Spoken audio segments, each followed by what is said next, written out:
हर हर महादेव दोस्तों। मैं कल्याण भगत स्वागत करता हूं आपका अंबे कल्याण चैनल पर। दोस्तों, क्या आपने कभी सोचा है कि जब हम शिवलिंग पर जल अर्पित करते हैं या पंचामृत से अभिषेक करते हैं, तब केवल हम धार्मिक परंपरा का पालन नहीं कर रहे होते, हम एक सूक्ष्म और विराट ऊर्जा की प्रक्रिया में भाग ले रहे होते हैं। दोस्तों, ये कोई साधारण अनुष्ठान नहीं है, बल्कि ये चेतना का विज्ञान है। एक ऐसा विज्ञान जिसे शास्त्रों ने प्रतीकों में छिपाया और योगियों ने ध्यान में अनुभूत किया है। दोस्तों, शिवलिंग कोई आम पत्थर नहीं है।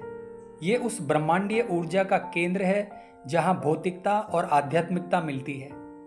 ये वो द्वार है जो साधक को मैं की सीमाओं से बाहर निकालता है और अनंत ऊर्जा से जोड़ता है। लेकिन इस द्वार को खोलने की चाबी क्या है? इसका उत्तर है दोस्तों, अर्पण। चाहे वो जल हो, पंचामृत हो या मंत्र, ये सब हमारी चेतना को जागृत करने वाले माध्यम हैं।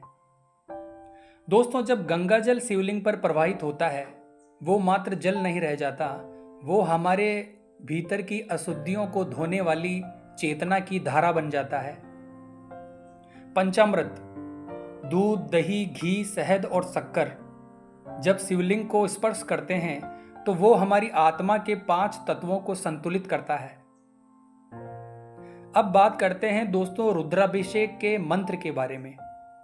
दोस्तों, ओम नमः शिवाय मंत्र, महामृत्युंजय मंत्र और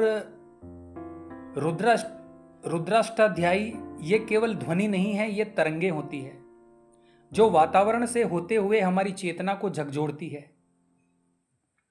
ये अभिषेक कोई कर्मकांड नहीं, बल्कि भीतर की यात्रा है जो हमें भगवान शिव से जोड़ती है। और यही वो क्षण होता है जब एक साधक मंत्रों के माध्यम से ब्रह्मांड से संवाद करता है, ब्रह्मांड से बात करता है, ब्रह्मांड के संपर्क में आता है। दोस्तों, रुद्राभिषेक वास्तव में एक आंतरिक शुद्धिकरण है, जहां केवल शिव नहीं, हम स्वयं भी स्नान करते हैं और अपने दोषों से मुक्ति पाते हैं। दोस्तों, अब समझते हैं पंचामृत के महत्व के बारे में। दोस्तों, पंचामृत 5 पवित्र तत्वों का संगम है। यह केवल एक शारीरिक स्नान नहीं, बल्कि एक आत्मिक उपचार है। जब यह अमृत शिवलिंग से होकर बहता है तो साधक के भीतर की जड़ता, अज्ञानता और तनाव भी पिघलने लगते हैं। हर बूंद जो शिव को स्पर्श करती है वो साधक की चेतना को जागृत करती है। दोस्तों, ये प्रक्रिया बाहर से शुरू होती है, पर इसका असर साधक के भीतर गहराइयों तक होता है।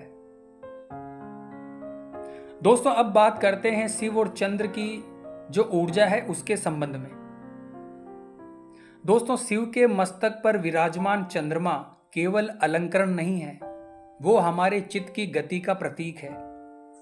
मन की स्थिरता और अशांतता चंद्रमा के प्रभाव से आती है।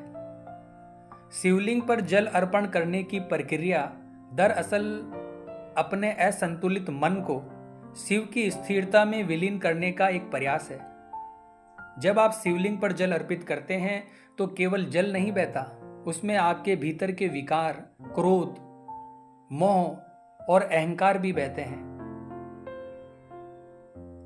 ये जल शिव तक नहीं, उस मौन सदा शिव तक पहुंचता है, जहां पहुंचकर हमारी हर भावना शांत हो जाती है। दोस्तों, रुद्राभिषेक से उत्पन्न होने वाली तरंगें न केवल वायुमंडल को शुद्ध करती है, बल्कि साधक के भीतर की कुंठाएं, भय और अनिर्णय को भी भंग करती है। ये केवल एक धार्मिक प्रक्रिया नहीं है, ये आत्मा को सशक्त करने का उपाय है। तो दोस्तों, अगली बार जब आप शिवलिंग के सामने खड़े हों, हाथों में जल हो, हृदय में भक्ति हो और मन में मौन, तो ये समझें कि आप केवल एक परंपरा नहीं निभा रहे, बल्कि एक आध्यात्मिक विज्ञान में भाग ले रहे हैं। ये वो क्षण है जब साधक स्वयं को भगवान शिव के चरणों में समर्पित करता है और शिव में विलीन हो जाता है। दोस्तों, जल का अर्पण एक समर्पण की भाषा है। पंचामृत चेतना का संतुलन है और रुद्राभिषेक चेतना की जागृति। और अंत में एक मौन शेष रह जाता है, सदा शिव का मौन, जो शब्दों में नहीं अनुभूति में सुना जाता है। दोस्तों, यदि इस वीडियो ने आपको भीतर तक स्पर्श किया हो तो इसे जरूर लाइक करें और दूसरों के साथ साझा करें, क्योंकि ये ज्ञान किसी एक का नहीं, ये हर आत्मा की खोज है। तो मिलते हैं इसी प्रकार की अगली वीडियो के माध्यम से। जय मां अम्बे, जय श्री कल्याण।